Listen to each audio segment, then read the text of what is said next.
Ship तूफान में फंस गया। तेज लहरों ने शिप को तहस नहस कर दिया और सभी यात्री पानी में डूब गए।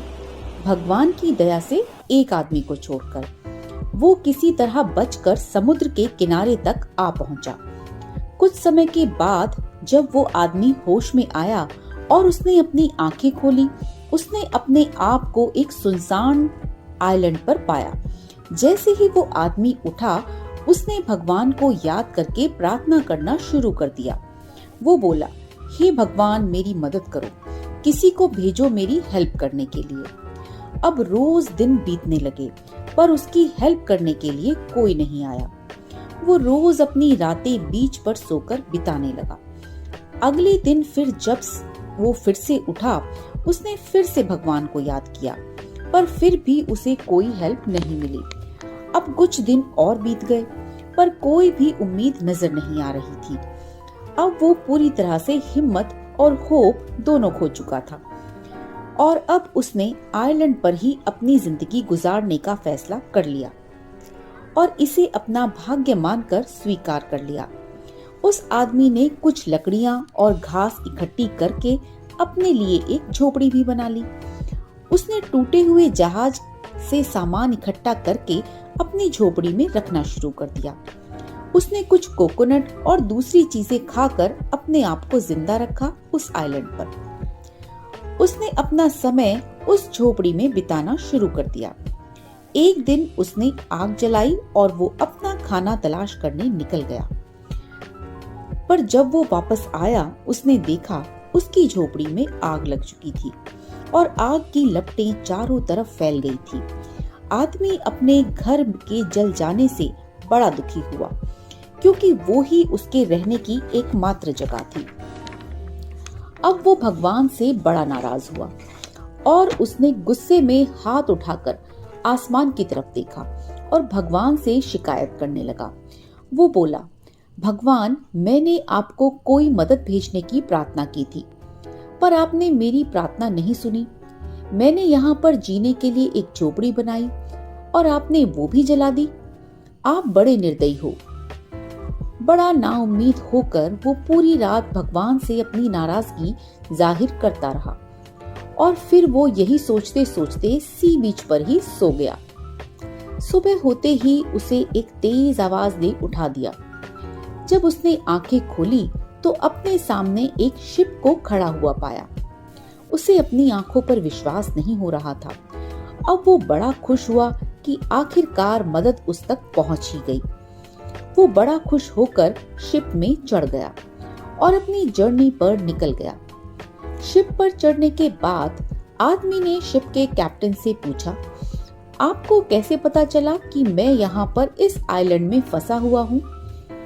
तब कैप्टन ने कहा, आपने जो फायर सिग्नल हमें दिया, जो एक आग के रूप में ऊपर उठ रहा था, हमें मिल गया और हमें सिग्नल मिलते ही इस आइलैंड पर कोई है और इसी सिग्नल को पाकर हम यहाँ पर आ गए। फिर वो आदमी कहता है कि मैंने तो कोई सिग्नल नहीं भेजा। तब कैप्टन कहता है, पर हम तो यहाँ पर सिर्फ और सिर्फ इस फायर सिग्नल के मिलने के कारण ही आए हैं। दूसरा कोई कारण हमें यहाँ नहीं ला पाता, क्योंकि हमें तो पता ही नहीं था कि आप यहाँ पर फंसे हुए हैं। ये सुनकर वो आदमी अपनी जलती हुई झोपड़ी को याद करता है। उसे याद आ जाता है कि उसकी जलती हुई झोपड़ी ही वो फायर सिग्नल था जिसे पाकर कैप्टन यहाँ तक पहुंचा। अब उसे पूरी तरह से भगवान का प्लान समझ में आ गया था। यही भगवान की चाल थी, उसे इस वीरान आइलैंड से बाहर निकालने की। भले ही ये काम भगवान ने उसकी झोपड़ी में आग लगाकर ही किया हो। अब उसे समझ में आ गया कि भगवान का प्लान उसके प्लान से काफी बड़ा था। उसने भगवान का शुक्रिया अदा किया और अपनी सोच पर पछतावा भी किया। अगर हम अपने जीवन में भी देखें, हम भी अपनी लाइफ में बहुत सारी प्लानिंग करते हैं, पर हमेशा वो नहीं होता जो हम चाहते हैं, और जो होता है वो हमारी चॉइस नहीं होती। हम हमेशा अपनी लिमिटेड थिंकिंग और छोटे से दिमाग से ही सब कुछ समझना चाहते हैं, पर ऐसी बहुत सारी बातें होती हैं which are beyond our knowledge, जिन्हें सिर्फ भगवान ही जानते हैं। जब भी हमारे जीवन में परेशानियां आती हैं, हमारा विश्वास डगमगाने लगता है, हमारी सहन शक्ति जवाब देने लगती है, उम्मीदें घटने लगती हैं और हम भगवान से कंप्लेन करना स्टार्ट कर देते हैं। पर हमें मुश्किल समय में भी भगवान पर भरोसा करना नहीं छोड़ना चाहिए, क्योंकि यही हमारी परीक्षा की घड़ी होती है। इतने बड़े संसार में भगवान के पास सभी के लिए कुछ न कुछ प्लान है। हम सिर्फ अपने प्रयास जारी रखें, भगवान में पूरा पक्का विश्वास रखकर बिना निराश हुए। हमारे एफर्ट्स और भगवान का आशीर्वाद दोनों मिलकर हमें हर परेशानी से बाहर निकाल देते हैं। अब जब भी आपको ऐसा लगे कि सब कुछ लाइफ में आपके अगेंस्ट जा रहा है, तब आप हमेशा याद रखिए कि भगवान के पास आपके लिए कोई दूसरा प्लान है और उनका प्लान हमेशा हमारी सोच से बड़ा, मजबूत और महान होता है और साथ में हमारे प्लान से बहुत बेहतर भी होता है। ऐसा ही कुछ हमें संत कबीर जी ने भी बताया है अपनी ज्ञानवर्धक वाणियों के साथ। दुख में सुमिरन सब करे, सुख में करे न कोई, जो सुख में सुमिरन करे तो दुख काहे को होए।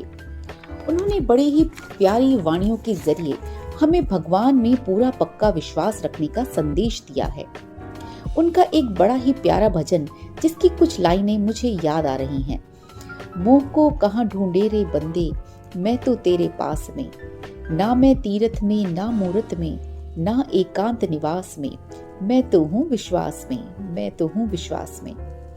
मिलते हैं नेक्स्ट वीडियो में। Till then, have full faith in God and be happy. नमस्कार।